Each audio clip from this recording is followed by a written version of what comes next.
do we, Lee, do you think that the labor shortages, do you think we're going to continue to deal with that in the workforce? Do you see that continuing? And if so, is there anything that, you'd suggest that could be done by a business owner to maybe attract and or find people to work with their company? Well, a few things here. I mean, one is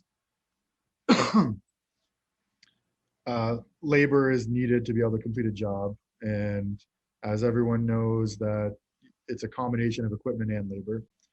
So if you're using a guy to push a broom, go buy a big blower to make the other guy you've got that shows up more efficient. I think you can solve this in a few ways. I mean, if you're a company that spends a lot on labor, you may be able to improve your internal processes to make people more efficient to deal with it. And you may be able to buy some, better equipment, and guys like toys if they're anything like me. So that's one way.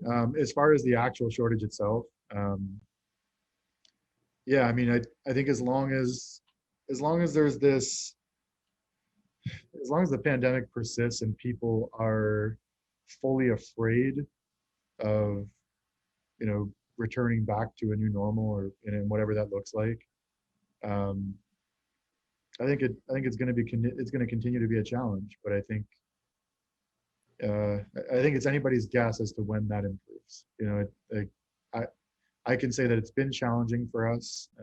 We've had to put a lot more effort into HR in the last year, just be a lot more aggressive. I guess a few tips I would give is be prepared to give answers quicker. Try and drag everything into the first interview. Forget about having the second and third. You've got to be aggressive if you're going to, bring people on, because there are a lot of people competing for the few good ones that are out there. But yeah, I wish I knew, but I don't have a sense as to when this gets better. I have a feeling it's going to be a while before we see it taper off and unemployment rates going back to where they were. And yeah, I don't necessarily think it's a bad thing. I think it's a reality that you've got to learn to deal with. But by the way, we have drafted a few different blog posts around this, and we have done we've built some pretty good content around that. So feel free to click the link below to be able to get through to that content that you can go through. Hopefully it provides you with some tips there. Brian, can you chime in on that before you roll up?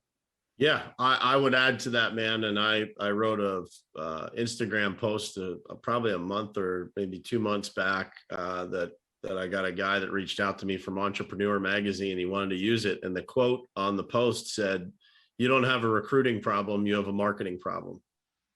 And the more well-known you are, the easier it is to get those employees, the easier it is to get them to trust you, to your point, Lee, to close that potential sale of that employee joining your company in the first interview. So again, I think it all comes down to being more well-known, letting people know who they're coming to work for before they even walk into your office via social media and any way that you can connect with them. I think, again, makes the world smaller and allows you to pull those people that are probably most in line with your values anyway from the message that you're constantly putting out. Yeah, I think it's a good point.